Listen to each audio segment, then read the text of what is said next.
Salam uşaqlar, biz ötən dərslərimizdə dalğa optikası haqqında danışmışdıq.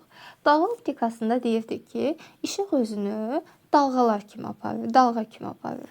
Həmçinin işığın özünü dalğa kimi aparmasını bir neçə qanunla biz isbat edirdik. Məsələn, birinci qanunumuz dispersiya hadisəsi idi, işığın dalğalar forması ilə gəlməsi, orada 7 rəngə ayrılırdı. İkincisi difraksiya hadisəsi idi. Dar yarıqdan işığın digər tərəfə dalğa kimi keçməsi. Üçüncü hadisə isə işığın polyarlaşması idi.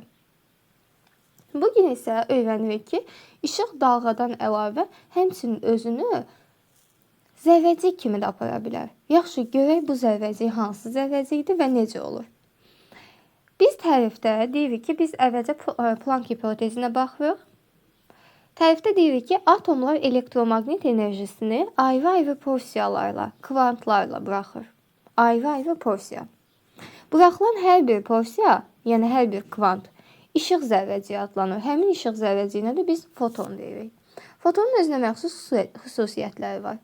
Məsələn, elektromaqnit sahəsinin elementar zərrəciyidir. Yəni, ən kiçik zərrəciklərdən biridir, bunu bilirik.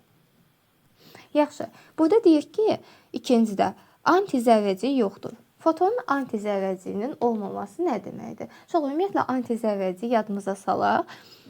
Məsələn, elektron -1 idi yükü. Onun antizərrəciyi onun əksidir. Məsələn, pozitrondur. Elektronun antizərrəciyi pozitrondur və müsbət 1-dir. Məsələn, proton müsbət 1 idi yükü. Onun antizərrəciyi olur antiproton, yəni -1. Bu şəkildə. Amma fotonun özünün antizərrəciyi yoxdur. Daha sonra fotonun yükü yoxdur. Neytral zərrəciyidir, yəni sıfırdır yükü. Foton işıq sürəti ilə yayılır. Buna görə də bəzi hələ də qanunları aça bilməmişik. Çünki heç bir kütləyə malik olan bir cismə biz işıq sürəti verə bilmirik. Fotonun sükunət kütləsi və sükunət enerjisi olmur. Çünki şüalanmada yaranan andan başlayaraq işıq sürəti ilə hərəkət eləməyə başlayır. Bayaq da dediyim kimi, kütləyə malik olan cismə biz işıq sürəti verə bilmirik. Uşaqlar, indi isə baxaq fotonun enerjisi haqqında düstura. Fotonun enerjisi təbii ki, yenidən işarə olunur və əsas düsturumuz H-nu şəklindədir. Yaxşı uşaqlar, bəs H-C bölünsün lambda hardan yarandı? Ümumiyyətlə, biz bilirdik ki, daha əvvəlki mövzularda düz xətli hərəkətdə yolun düsturu S bərabərdir, V vurulsun T şəklində idi. Biz buna uyğun olaraq rəqslərdə də demişdik ki, artıq yol, məsafə lambda ilə işarə edirdik. Sürət, artıq biz burada nə deyəcəyik? İşıq sürətidir, adi sürət deyil. Ona görə S ilə işarə edirik. T-nin də yerinə biz adətən T yazırdıq. Yaxşı, bizə burada nö lazımdır. Ona görə nə edərik? S bölünsün nö şəklində yazarıq. Onda burada nö-nü tapanda artıq nö bərabərdir. S bölünsün lambda şəklini alır. Ona görə də Y bərabərdir. H-nü ifadəmiz bu şəkli alır. H-S bölünsün lambda eyni yuxarıdakı kimi. Bundan da əlavə MC kvadrat düsturumuz var. Bu Einstein'in verdiyi düsturdur. Yaxşı, biz kütləni tapsaq, təbii ki, M bərabərdir, Y bölünsün S kvadrat yazmaq olar. Y-nin yerinə H-nü yaza bilərsiniz. Və yaxud da burada H-nü'nün yerinə, daha doğrusu burada nü-nün yerinə H-S bölünsün lambda yazanda artıq S-lərin bir ixtisa gedir. H lambda vurulsun S düsturumuz alınmış olur.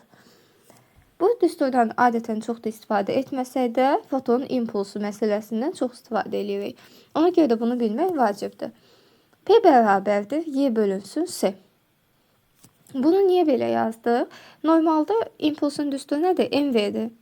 Ona görə də biz əgər enerjini V-yə bölsək, yəni S-yə bölsək, impuls ala bilirik. Burada da yenə də Y-nin yerinə H-nü bölünsün S yazmışıq. Nü-nün yerinə S böl lambda yazanda orada artıq deməli S-lərimiz ixtisar gedir. Ona görə də H bölünsün lambda düsturu alınır. Yenə də qeyd edirəm, burada ən əsas düsturlardan biri, yəni impuls üçün bundan sonra bizə düstur istəsə mütləq şəkildə bax bu düsturu yazmaq lazımdır ki, P bərabərdir. H bölünsün lambda. Qarışdırmaq olmaz. Bu düstur vacibdir. Yaxşı. Bəs bizdən soruşula bilər ki, bu kəmiyyətlər, qrafikləri necə olur? Necə asılı olur? Y nödən düz mütənasib, lambdadan tərs mütənasib asılıdır. Eyni şəkildə impulsumuzda kütlədən, nödən, enerjidən düz mütənasib, lambdadan yenə də tərs mütənasib asılıdır. İfadələrdəki H Planck sabitidir və onun özünün xüsusi qiyməti var. Altdan %63 vurulsun 10 üstü mənfi 4. Yaxşı, bəs bu joule vurulsun saniyə ifadəsi hardan gəldi? Yadda saxlayırıq. Əgər biz buradan H-ı tapsaq, H bərabərdir Y bölünsün N olur. Bu zaman yazarıq ki, Y-nin yerinə, yəni enerjinin vahidi joule-dur. Tezliyin vahidi isə 1 bölünsün saniyədir. Ona görə də biz burada ifadəni belə çıxarda bilərik. Joule vurulsun saniyə şəklində. Uşaqlar, bizə sual verə bilər ki, işıq mühitdən, daha doğrusu vakuumdan mühitə keçəndə necə dəyişir? Tezliyi, enerjisi necə dəyişir? Yadda saxlayırıq. Biz bilirdik ki, bir mühitdən digər mühitə keçəndə işığın nə tezliyi, nə də periodu dəyişmirdi. Yəni burada da eyni şəkildə həmin ifadə öz əksini tapır. Period və tezlik dəyişmir. Tezlik dəyişmədiyinə görə elə onun enerjisi də dəyişə bilməz. Çünki niyə? H bizim Planck sabitimizdir. Sabitin qiyməti heç vaxt dəyişə bilməz. Necə ki, ümumdünya qravitasiya sabiti var, o həmişə eyni qiymətə alır. Burada da H-ımız eyni qiymətə alacaq. Yəni, sabit qiymətini dəyişə bilməz. Ona görə də Y sadəcə nödən asılı olur. Nödən asılı olduğuna görə, nö dəyişmədiyinə görə enerjimiz də dəyişməyəcək. Yaxşı, baxaq, bəs dalğa uzunluğumuz və yaxud da sürətimiz necə olur? Uşaqlar, çox vaxt uşaqlar bunu qarışdırırlar. Bir müddətdən digər müddətə keçəndə sürət necə olur? Sürət necə olursa, necə dəyişirsə, zaten dalğa uzunluğu da o formada dəyişəcək. Siz bir dənə nəyə diqqət eləməlisiniz? Bax, diqqətli olun. Biz demişik, işığın ən böyük sürəti harda olur?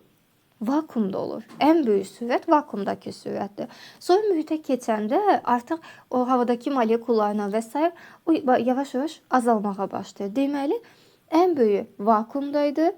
Vakuumdan mühitə keçəndə o artıq azalır. Nə qədər azalır? N qədər azalır. Mühitin sındırma əmsalı artır deyənə, lambdamız da, sürətimiz də azalmış olur. Bircə ona diqqət eləyin ki, bizim P impulsumuzun qiyməti H bölünsün lambdaydı. Ona görə də lambdadan tərs asıldı. Axı biz dedik, vakuumdan mühitə keçəndə lambdamız azalırdı. Sürət azaldığına görə onda impulsumuz da artmış olacaq. Bir də bir dənə şey diqqət eləyək uşaqlar. Qətiyyən impulsun yerinə MV yaza bilmərik.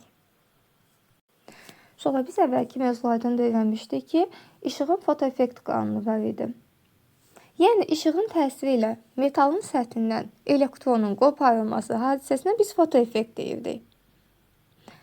Həmin fotoeffekt hadisəsində işığı metaldan qopartmaq üçün müəyyən bir iş görmək lazımdır. Buna deyirik metalın çıxış işi. Həmin o enerjiyə metalın çıxış işi deyirik. Çıxış işi yalnızca və yalnızca katodun materialından asılıdır. Yəni, çıxış işi digər kəmiyyətlərin heç birindən asılı deyil. Nə tezlikdən, nə dalğa uzunluğundan, nə də intensivlikdən. Həmçinin biz deyirik ki, həmin enerji çıxış işindən böyük olmalıdır və yaxud da böyük bərabər olmalıdır. Sonra biz bu şəkildə bir fotoelementlə tanış oluruq. Bu fotoelementimizdə həm bizim anodumuz var, həm də katodumuzu görürük. Sonra kvars şüşədən bizim katodun üzərinə elektronlar, yəni işıq seli daha doğrusu gəlir. Daha sonra buradan elektronlar qopur və anoda doğru hərəkət eləməyə başlayır. Yaxşı, bir müddətdən sonra biz görürük ki, burada artıq cərəyan yaranmağa başladı. Uşaqlar, belə bir ifadə var. Bu, yəni qəbula da düşür bu sual. Sualda verilir ki, niyə buradan deməli, bizim fotoelementimizdən niyə enerji keçmədi? Niyə cərəyan axmadı? Bunun bir neçə səbəbi ola bilər. Birincisi, bax, bu açarların tərs bağlanması. Uşaqlar, bu nöqtəsi biraz çətin başa düşülən, amma önəmli bir hissədir. Bir dənə burada diqqət eləyək. Fikir verin, bax, burada bizim mənbəmiz var. Biz mənbənin əgər yerlərini dəyişsək, qütübləri dəyişsək. Çünki biz mənbəni niyə bu formada bağlayırıq? Çünki burada mənfi və müsbət deməli, onları yüklüyürdük və orada cərəyan axırdı. Biz əgər mənbənin qütüblərini dəyişsək, Fikirləşirik ki, oradan artıq gərginlik verməmişik də, oradan cərəyan keçməyəcək, düzdür? Amma alimlər görürlər ki, artıq burada cərəyan keçə bilər. Bəs bunun səbəbi nədir? Bu cərəyanın keçməsinin səbəbi, ümumiyyətlə biz bunu qrafikdən də görə bilərik, rahat formada ki, cərəyan keçir. Məsələn, bunu necə görürük? Fikir verin uşaqlar. Gərginlik burada sıfırdır. Gərginliyin sıfır olduğu, çünki gərginliyin qiyməti bu istiqamətdə olandır da. Gərginliyin sıfır olduğu qiymətdə fikir verin, burada müəyyən bir cərəyan var. Yaxşı, gərginlik sıfır olanda cərəyan necə yarana bilər? Deməli, mənbənin daxilində orada yalançı bir gərginlik var. Yəni, özünün yaratdığı bir gərginlik var imiş. Həmin o gərginliyə biz deyirik saxlayıcı gərginlik. Yəni, orada saxlanan, ümumi orada qalan müəyyən bir gərginlik var. Yəni, bunu niyə izah edirəm? Çünki normalda bizim volt-amper xarakteristikamız bax bu şəkildə davam edirdi. Buradan başlayırdı, sıfırdan gedirdi. Amma burada necə olub? Müəyyən bir qiymətdən başlayıb. Bax, biz buna deyirik ki, saxlayıcı gərginlikdir. Niyə tərs formada göstərilib? Həmişə yadda saxlayın. Biz bayaq dedik ki, mənbəni tərs bağlamaq söhbəti ilə yadda saxlaya bilərsiniz. Daha sonra da əvvəldən, yəni mənfidə göstərilməsi belə də yadda saxlaya bilərsiniz ki, əvvəldən orada müəyyən qədər gərginliyimiz var idi. Biz o gərginliyə deyirik saxlayıcı gərginlik. Ümumiyyətlə, volt-amper xarakteristikasına əgər baxsaq, volt-amper xarakteristikasına nə görürük? Həmişə yadda saxlayın uşaqlar. Bax, bu aşağıdakı xəttimiz, x oxumuz bizim gərginlik xəttimizdir. Yuxarıdakı isə cərəyan şiddətidir. Fikir verin uşaqlar, saxlayıcı qiymətdən başlayır, daha sonra arta-arta gedir, müəyyən bir həddə artıq doyma cərəyan şiddəti yaranmış olur. Yəni, doyma cərəyan şiddətinə qədər bu arta bilir, doyandan sonra isə artıq dayanır. Burada da 3 ədəd deməli bizə mühüm nöqtədən danışıb. A nöqtəsi, biz dedik ki, A nöqtəsi nə idi? Yəni gərginliyimiz sıfırda olsa, deyir ki, elektronlar öz kinetik enerjiləri hesabına anoda çatır. Bunu başa düşdük. Daha sonra B nöqtəsi, biz dedik ki, müəyyən bir gərginlik müəyyən bir doyma həddinə çatanda artıq cərəyan şiddəti də müvafiq olaraq doyma həddinə çatır. Yəni bütün elektronlar anoda çatıb deməkdir. Bunu da başa düşdük. Qaldı. Bax, bu O nöqtəmiz. Bu nə deməkdir? Biz deyirik ki, bayaq dediyimiz ifadə burada öz əksini tapır. Qütblərin əksinə qoşsaq, sahənin təsiri ilə elektronlar tormozlanacaq və o saxlayıcı qiyməti tamamilə sıfır olacaq. Yəni, tərsinə qoşsaq, artıq biz ona gərginlik verə bilmirik. Gərginlik getmir ora. Yaxşı, bunun müəyyən bir özünün saxlayıcı qiyməti var idi axı. Həmin o saxlayıcı qiyməti sıfır olana qədər deməli, orada müəyyən bir gərginlik olur və sonra sıfır enir. Məsələn, onu bilmək üçün biz baxırıq. 4 volt gərginlik veririk, hələ də davam edir. 5-i verəndə dayanırsa, deməli, burada artıq stopdur və bizim saxlayıcı gərginliyimiz deməli 5-ə, yəni ləngidici gərginlik 5-ə bərabərdir.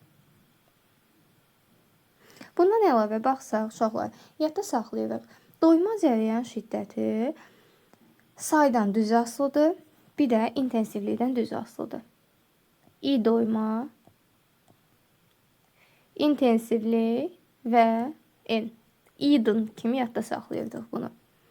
Saxlayıcı gərginlik isə təbii ki, burada kinetik enerjidən və deməli, sürətin maksimal qiymətindən asılıdır. Birindən düz, digərindən isə kvadratik asılıdır. Onun necə asılı olduğunu isə birazdan öyrənəcəyik.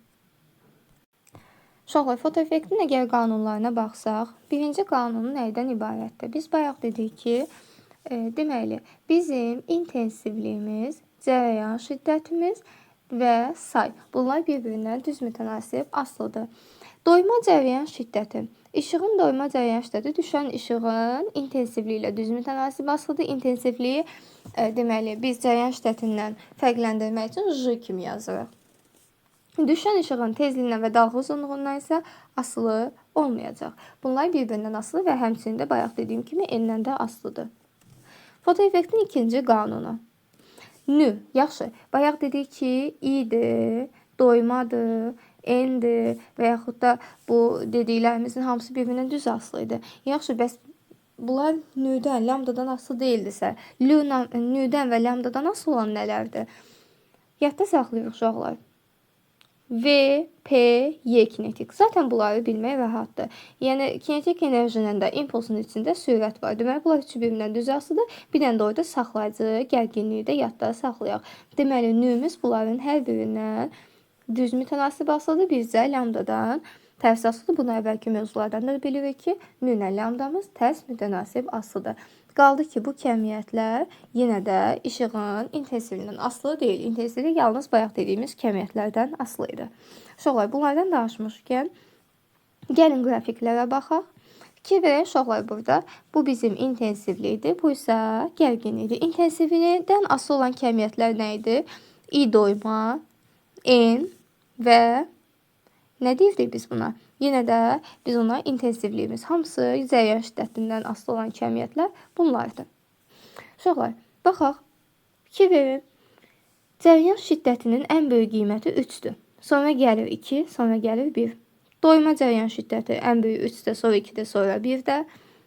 Yenə sayda eyni şəkildə, intensivliyi də eyni şəkildə. Həqiqətən də isbat elədik ki, bu 3 kəmiyyət bizim nəyimizdən asılıdır?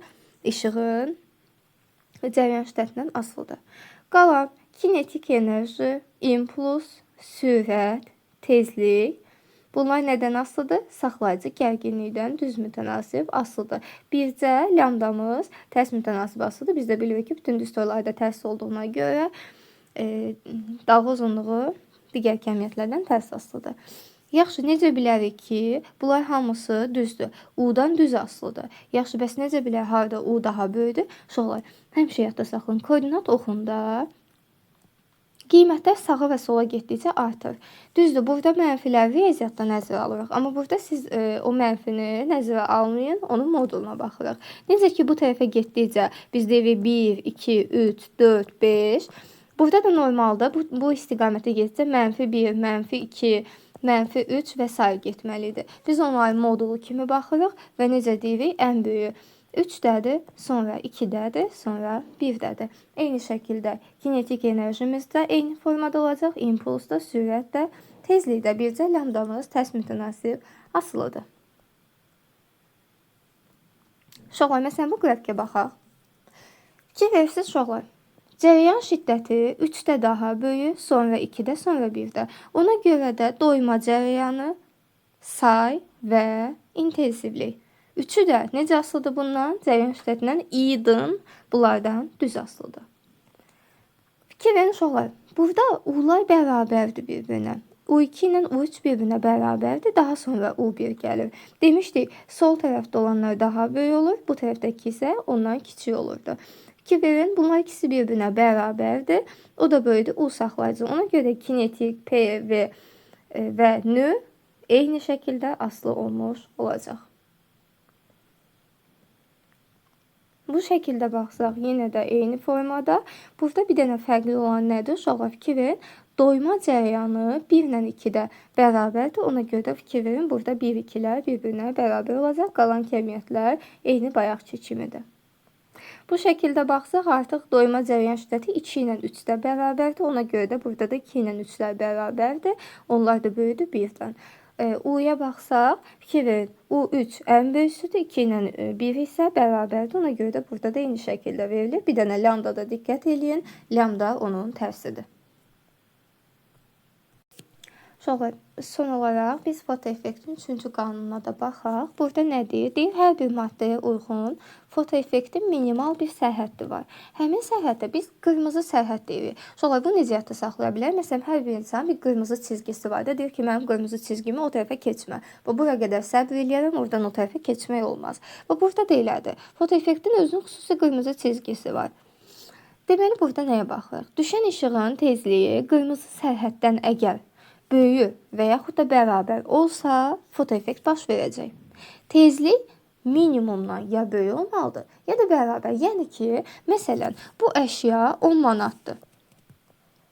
Bunu almaq üçün sənin ya 10 manatın olmalıdır, ya da 10 manatdan çox pulun olmalıdır ki, sən onu ala biləsən. Onun minimum sərhədi, aşağı yeri, elə bir malın aşağı yeri 10 manatdır. Sənin pulun ya 10 manat olmalıdır, ya da 10 manatdan yuxarı olmalıdır. Bu qədər. Yəni belə sadə başa düşək. Nü ilə lambda tərs aslı olduğuna görə biz burada nünün minimal qiymətindən danışdığımıza görə lambdanın maksimal qiymətindən danışırıq. Ona görə də ortadakı işarəmiz təbii ki, dəyişmiş olacaq. Nü minimal fotoeffektin qırmızı sərhəddir. Lambda maksimal isə qırmızı sərhəddə uyğun olan dalğa uzunluğudur. Uşaqlar, bir dənə şeydə diqqətli olaq. Qırmızı sərhəd deyəndə ağlımıza sırf qırmızı rəng gəlməsin. Yəni qırmızı sərhəd demək sırf hər dəfə qırmızı rəngin olacağı mənasını vermir. Məsələn, bunu belə yadda saxlayın. Məsələn, mən deyirəm ki, fotoeffektin qırmızı sərhəddi yaşıl işığa uyğun gəlir. Onda siz nə edəcəksiniz? Biz bilirik ki, qarı, nənə, sarı yubqanı modda görüb bəyəndi. Bu formada yazırdıq. Bir dənə aşağı doğru da yazaq. Qarı, nənə, sarı yubqanı modda görüb bəyəndi. Uşaqlar, buradan fikir versək, mən dedim ki, fotoeffektin qırmızı sərhəddə hara uyğundur? Yaşıl işığa uyğundur.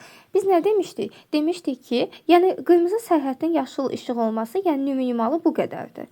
Bizə nə lazımdır? Ona ya bərabər, ya da ondan böyük. Yəni ya yaşılı seçəcəm, ya da yaşıldan sonrakiləri seçəcəm. Çünki sağa getdikcə bizim nümüz, yəni tezliyimiz artmış olur. Daha sonra yadda saxlayırsınız uşaqlar. Qırmızı sərhəddin tezliyi və dalğa uzunluğu heç nədən, heç bir kəmiyyətimizdən asılı deyil. Onlar sadəcə olaraq, sadəcə və sadəcə materialın növündən, yəni maddənin növündən asılıdır. Əgər biz işığın deməli qırmızı sərhədin ifadəsinə baxsaq, biz demişdik ki, işə deyirik A çıxış işi, onu da bərabərdir nü minimala, o da bərabərdir HC bölünsün lambda maksimal şəklində də göstərə bilərik. Yenə də eyni şəkildə nü minimalımız heç nədən asılı olmadığına görə A çıxışımız da heç birindən asılı deyil. Ona görə ki, burada yenə də H-ımız sabitdir. Sadəcə nüdən asılıdır. Ona görə də o heç nədən asılı deyil.